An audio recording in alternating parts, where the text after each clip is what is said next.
Welcome to ILTV's Israel Daily. I'm Aaron Porras. And I'm Natasha Kircha. Coming up in today's newscast, what issues are Israelis most concerned about in the coming elections? Well, we'll break it down for you. We'll also reveal the massive ancient find uncovered just 7 kilometers away from the Temple Mount. And get ready to have your mind blown because Israeli mentalist Lior Suchard has just made a major American debut.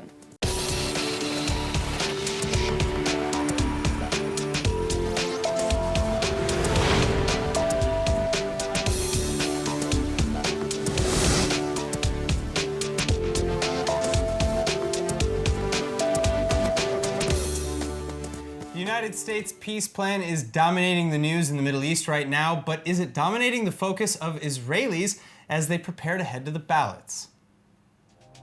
With the third consecutive elections in Israel now just a month away, it's suspected that United States President Trump's peace plan will be the biggest issue swaying voters. But a new survey says that it's not very high on the list of concerns at all. That said, while half of Israelis, both Jewish and Arab, support the idea of a Palestinian state, a majority of Israeli Arabs and almost half of Israeli Jews see the timing of the Trump deal's release as U.S. interference in the election process. The 2020 Israel Voice Index conducted by the Israel Democracy Institute surveyed nearly 800 Jewish and Arab Israeli citizens, and it has a 3.7% margin of error. Now, so what do Israelis think will have the most impact on the vote going into March 2nd elections? Well, 32%, nearly a third of the public, say that it's Prime Minister Netanyahu's investigations. Next, at 21%, Israelis say the cost of living and housing will be the deciding issue. And then security, issues of religion and state, and Jewish-Arab relations finish off the list with 18%, 11%, and 7% respectively. 11% of Israelis didn't know or refused to answer. One thing most Israelis definitely agree on, however, is that Election Day should at least be a vacation day.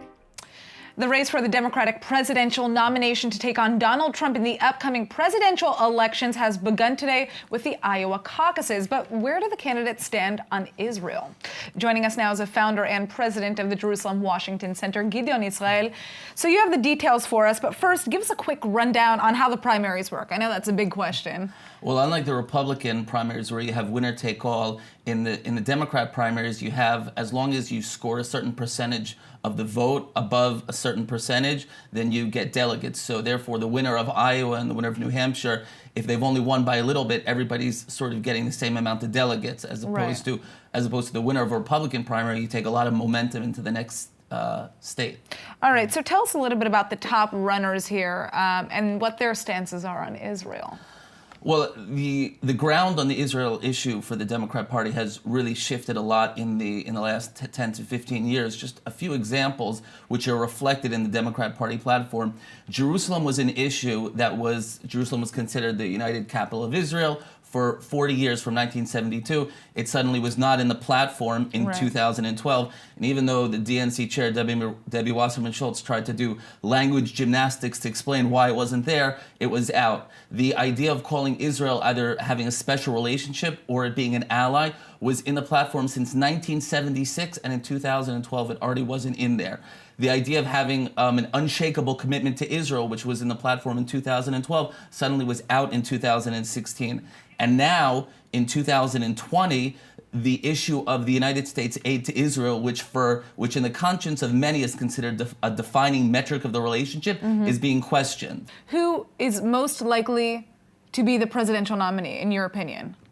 Oh, that's very difficult. Top three. Well, the top three, it seems, Bernie Sanders, Michael Bloomberg, and then Joe Biden, Elizabeth Warren. The reason we won't have a picture of who will be the front runner until another month is because Michael Bloomberg has invested all his money in Super Tuesday, and unlike other candidates who skipped the first primaries, he's invested already $200 million, and he has an unlimited amount of money. So therefore, even though he might not have the momentum, his ads are in front of the voters every day, internet, TV, newspaper, what have you. And now, out of those front runners, Michael Bloomberg is the most classic Democrat in Israel, classic 1990s, 2000 Democrat, views Israel as an important ally, doesn't need to dictate to Israel what the solution to the peace process needs to be. But it's important to note that even Michael Bloomberg doesn't mention anything about Israel on his website. Right. This would be unthinkable 10 years ago. In fact, of the 24 candidates, only 3 mentioned something about Israel on their website. Who are those three? You had Beto O'Rourke, Kamala Harris, and John Delaney, who was at 0%. And John Delaney was the only one who actually talked about Israel in depth and its importance. The others was sort of a neutral outlook on Israel. So, keeping things close to the vest, how they actually it was kind of like we supported two-state solution, human rights, and whatever. But it wasn't like Israel is our closest ally. That was only John Delaney, and he dropped out of the race. He was polling at 0% for the past 6 months. So Israel is it's almost like a non-issue for the Democrat Party. It's an issue that it's only going to be negative for them. And that's for a lot of reasons. One of them is that the Jewish voting bloc is inconsequential in most of the states for the Democrat Party. Most of the places where there are lots of Jews, New Jersey and New York, are solid blue states. The only places where there are lots of Jews and you have swing states is Florida and Pennsylvania. So you're really basically saying this is all about the numbers at the end of the day, because right now they're going to focus on the topics that are most relevant to the voters that they need to get. Or appeal to the widest base. You've also had what's called the justice movement, which has really developed over the past 10 to 15 years, and you see all these activists kind of like ambushing the candidates on the trail, saying, well, if Israel does this, will you commit not to to giving them aid? Will you commit to doing whatever? So Israel, this justice movement, which views kind of like the Palestinians as the underdogs, and therefore they're morally right, that's been gaining ground, and that's why in the age group of 18 to 49 among Democrats, you have more of them that favor the Palestinians than Israel. All right. Well, we didn't even touch on Bernie Sanders, but that is for our segment with you next week. We'll get to Bernie next time. Yes, we will. All right. Thanks for joining us. Okay. All right. In other news, Israeli Prime Minister Netanyahu is now in Africa. Yes, he's meeting with several world leaders in efforts to normalize ties between Israel and some African nations that until now were bitter rivals. Arriving in Uganda on Monday, this makes the Prime Minister's 5th visit to Uganda in just 3.5 years. But this trip is more emotional than those that came before. Every visit for me is highly moving. It stirs the chords of my soul. We landed today at right next to the terminal at ILTV, where my brother fell and where he put up a memorial honoring his memory and the memory of the others slain in the Great Rescue. I'll never forget your friendship. Israel will never forget your friendship. Netanyahu and Ugandan President Yoweri Museveni have also already discussed strengthening bilateral cooperations in many areas, including in the fields of security, agriculture, economy, health, and water. But from Israel's side, Prime Minister Netanyahu seems to have just two goals for this visit. One is direct flights from Israel to Uganda, direct flights, because that would enable our friendship to flourish. And second, I have a simple suggestion that you'll have time to consider, Mr. President, my friend. You open an embassy in Jerusalem, I'll open an embassy in Kampala. And we hope to do this. Well, Museveni has since expressed great interest in opening a mission in Israel's capital, saying that he's studying the decision. Now, if he goes through with it, Uganda would be just the third world nation to open an embassy in Jerusalem, following the United States and Guatemala. Right now, Uganda doesn't have any embassy in the Jewish state at all. But one of the biggest surprises of this trip is not about Uganda, but about Sudan. Yeah, technically, Sudan and Israel are still in a state of war with one another, but in a secret meeting hosted by Ugandan President Museveni, Netanyahu and Sudanese leader Abdel Fattah al-Burhan have now come to an agreement. The Muslim Arab country in Northeast Africa and Israel will be soon normalizing ties. Interesting.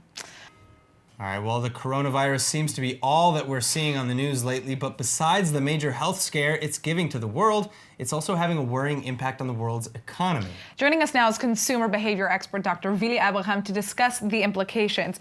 So let's first talk about the economic losses that we're seeing here in Israel as a result of the coronavirus. Tell us a little bit about that. All right, well, there are still not clear implications, but we might suffer several implications. So first of all, the tech The tech industry is probably going to suffer, the diamond industry.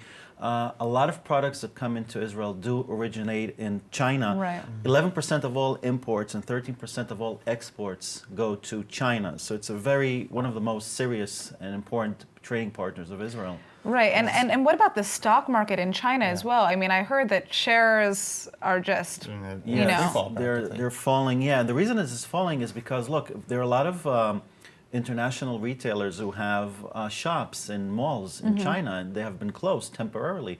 So it means that there's no income, and if there's no income, shares go down. So that's one of the reasons why. By the way, also car makers have delayed production of major cars. Right. So we might even have a shortage of major cars. Is this an opportunity maybe for savvy investors to say, oh, let's buy? Yes, buy definitely. short? Definitely, because stock markets go down, but they also increase eventually. Right. But we don't know when this is going to end. We have to remember that back in 2002, when we had the SARS issue, China was a lot smaller. It didn't have such a major impact on the global economy, and now it has a very big impact. Look, for example, 80% of all ECs come from China. 70% of all mobile phones come from China, and 60% of all shoes. So we might see shortages even here in Israel. Well, yeah, I mean, I was just thinking about the production of products in China. You mentioned cars, but what about retail? I mean, there are so many worldwide businesses that have, especially in retail and clothing specifically, that are based in China. So I'm just thinking, how do you deal with that, right? Because this is all contact. I don't know. It's very scary. Yeah, well, yeah, it is. But one of the things that you can do is you actually can move your production elsewhere. But that's a lot of money. It takes a long time to do. So well, and then I there's a think whole that quarantine issue that you have to deal with in doing that, right? Exactly. Workers can't go to work. So here in Israel, we might have a serious problem because people who are ordering from eBay and AliExpress and all of that, they should avoid buying products that come from China because they might not arrive at all. And if they do arrive, it might take a few months, longer than usual. Wow. Right. And I'm also just thinking about the Israelis living in China who actually came here. Came back to Israel, and they have to be quarantined for a specific amount of time, which means they can't work. Yeah, 2 weeks. 2 weeks, and if they leave home, they might be arrested. And the compensation that the government is trying to provide, probably will provide, is half the average income, which is half of $3,000. Unbelievable. All right. Well, thank you so much for joining us with this update. I wish we could say it was a positive one, but hopefully things will change. Yes. It's a pleasure. Thank you so much. All right, now for the past 11 years, Forbes has been publishing its list of movers and shakers under 30 years old. And Forbes Israel has just released their 30 under 30 list for 2020. Yep, the work that these professionals do is pretty astounding, from developing automated cars to life-changing health tests. And ILTV's Nittany Manson is here to break down who's on the list. Yeah, good to be here, you guys. So let's get right into it. This year's list is made up of 60 Israelis. The first 30 work in traditional tech and business, and the second half focus on social movements like artists and athletes. So I obviously can't list them all, but I'll give you the highlights. For innovation in medicine, we have Dr. Shiran Sudri, a 30-year-old who has a new non-invasive way to detect oral tumors and improve survival rates. There's also the biotech duo Michelle Hyman and Diane Ebensor, two 28-year-olds who are developing a program that actually helps patients determine what antibiotics are resistant to bacteria. Wow, no big deal at all. I imagine that some of the work that they're doing is so complicated that we can't even understand it. So that's right. What about tech? Well, it seems like the future of driverless cars is coming from Israel. 28-year-old Shai Maximov founded Phantom Auto back in 2017 and has developed a vehicle that actually drives on its own with a human operator in another room. Amazing. So the U.S. company Postmates also is actually using technology to make deliveries with robots. There's also 29-year-old Shachar Bahiri, who is using artificial intelligence to gather data about the road environment and keep us safe and stress-free when we're driving. All right, so I guess we'll have like our own fleet of robots and drone cars soon enough. Like, how about some of the social leaders? Well, of course, this list would not be complete without athletes like 27-year-old Sagi Muki, who is currently the world champion in judo. And Israel has some incredible performers like the singer, dancer, and model, Noah Kirel. She's not only made the list at 18 years old, but she also just drafted into the IDF this week, and she's reportedly making millions of shekels per year. So I'm not really sure what I'm doing with my life, but it's Not what she's doing. We're all in the wrong business, yeah. Well, I definitely feel like I have to get a move on, on some big ideas of my own after hearing this list. Thanks for giving us motivation, Whitney. I guess we could call it that. Pleasure. Or sadness. I don't know. One of the two. All right, take it away, Aaron. All right, well, for thousands of years, Jerusalem has served as the center point of the Jewish faith and culture. But even in the time of the first Jewish temple in Jerusalem, a period of over 400 years, not everyone in the region could pray there. Well, Israeli archaeologists from Tel Aviv University and the Israel Antiquities Authority are now unveiling another massive temple complex just 4 miles or 7 kilometers away from the old city's Temple Mount. An incredible and ancient Jewish prayer site just north of the old city of Jerusalem is now offering Israelis a glimpse into the lives of their ancestors. And researchers say that the site at Tel Motza, originally discovered in 2012, may have been an alternative to the Temple Mount. But it also reveals some of the customs of the earliest Jews. The IAA says that Tel Motza was most likely sanctioned by the main Jerusalem government at the time.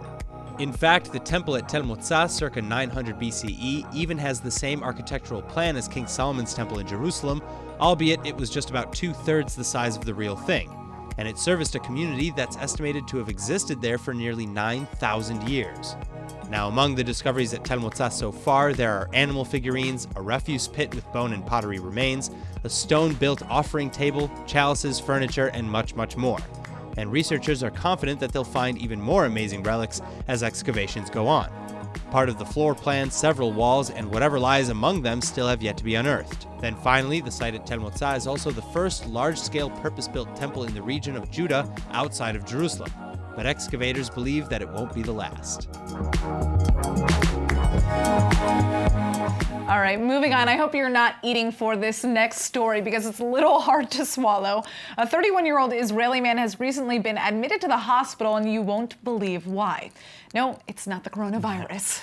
The patient asked to be tested over the weekend because he had been vomiting, but it wasn't until after some coaxing in the preliminary review that the patient admitted to swallowing 2 AAA batteries on a bet with his friends. Now, he says that he ate them 5 hours before his hospitalization, and that while he felt no pain, the batteries wouldn't come out when he threw up. All right, well, doctors are prepared for situations like these, thankfully, because they often have patients who have ingested batteries and other small items, although it's typically small children who make this mistake. Yeah, after taking some internal images, doctors told this guy that he would eventually pass them naturally, which he reportedly did after being released back home. Breaking news. Breaking news. But, the moral of the story here is don't make dumb bets, and ideally, don't eat things that are not food. Yeah, that's pretty good advice. It's pretty good advice. All right, now I have been waiting for the right moment to talk about this. I was so impressed by this year's Super Bowl halftime performance, and if you somehow missed this monumental occasion, Shakira and J-Lo brought their Latin American flair to the stage. Of course, I forced everyone in the control room to watch the magic, as you know. Oh, yeah. But yes, what does this have to do with Israel? You're probably asking. Well, it turns out that J-Lo's performance of Let's Get Loud with her daughter, Emmy, was actually inspired by an Israeli singing group. Let's take a listen first. If you wanna live your life, live it all the way and don't you waste it. Every feeling, every beat can be so very sweet, you gotta taste it. Let's get loud, let's get loud. Turn the music up, let's do it. Come on people, let's get loud. Let's get loud. Gosh, that was such a powerful performance. And honestly, I got chills, which I didn't think a J-Lo performance would actually do for me, to be honest. I know, that's fair. Well, J-Lo was apparently inspired by the Israeli singing movement Kululam. They bring thousands of people together from all walks of life and teach them how to sing songs in an incredibly powerful way. So in October of 2019, Kululam did a cover of J-Lo's Let's Get Loud to mark Breast Cancer Awareness Month. And the Latino superstar was apparently so wowed by it. Look, take a look.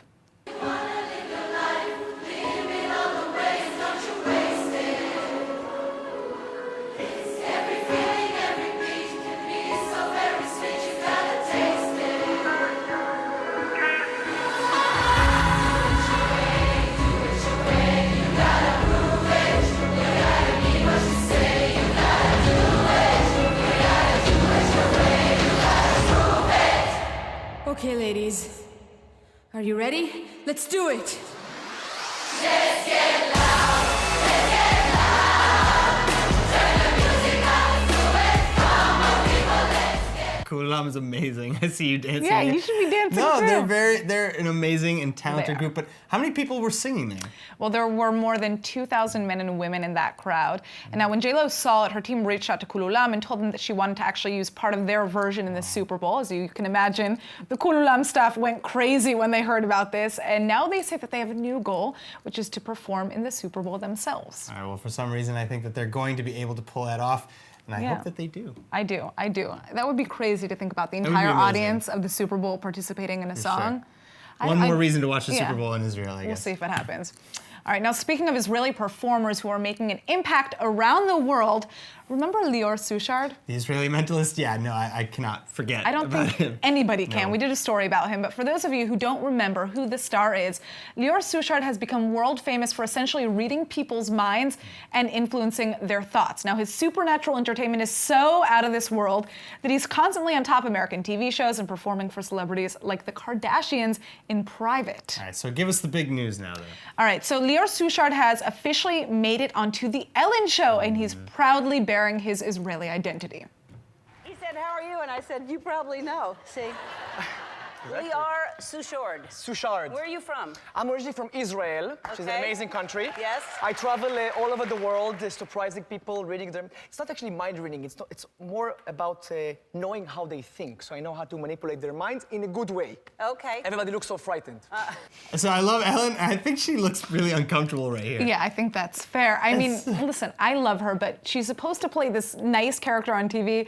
So if any bad thoughts go through her head, she probably doesn't want Lior to share them with the world. Let's be honest, it would probably be bad for her career. Yeah, it's true, but, what did he do to her? Well, the video is more than 7 minutes, so we're not going to play it all right now. He got a good chunk of airtime, but he basically asked the audience to select one emoji from hundreds randomly, and then he guessed them all correctly. And you're going to select one of them freely. So Okay. hold your hand like this. Okay. Lift one up and look at it and tell me if you recognize it. So just Okay. yeah, All one of right. them. You got it? No, I don't want that one. I don't want that No, one. this is I the don't one. want that one. This is the one. Okay. Can I? Oh, you got. Oh my God. Okay, Yeah. you got this one. Okay. No, which is good. No, look at the board and you think of one as well. And you're together? Okay, so you can stand up also. Stand up, both of you stand up and look at the board and you think of emoji. Look at me. You have an emoji? Yep. Okay, you have an emoji? Yes. It's not this one? No. Perfect. Which one did you pick? Number 3. The one with the heart? Oh, the kiss. Yes. Mwah, the kiss, it's a good one. Which one did you choose? The smiley face with sunglasses. All right, now here's the thing. In the beginning of the show, he offered Ellen a gift, which was placed beside her before the entire process began. And after he got all the people in the crowd to guess random emojis, he then opened that box. Wait for 1 second. Okay. I did say a birthday needs balloons, so I Yep. got like 3. Which is very strange, right? Very strange. I know. Happy birthday! Happy birthday! If I didn't know any better, I'd call witchcraft, because that's ridiculous. I don't understand how he does this stuff. I don't either. That's part of his magic. And you can see Ellen's face. She is just dumbfounded.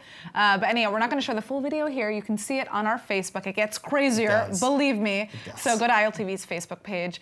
And good for you, Lior Suchard, right? Yeah, absolutely. Good for you. Congratulations. I'm This is a so big excited that accomplishment he to get on made the it Ellen onto show. Ellen. I don't know. It's amazing. All right, moving on. Let's take a look at the weather forecast. Skies are partly cloudy today with a high of 65 degrees Fahrenheit in Tel Aviv or 18 Celsius tomorrow. And it looks like we're going to begin feeling the spring finally, although it is a bit early with a full sunny sky and a high of 70 degrees or 21 Celsius. And now before we go, let's take a look at what is going viral in Israel.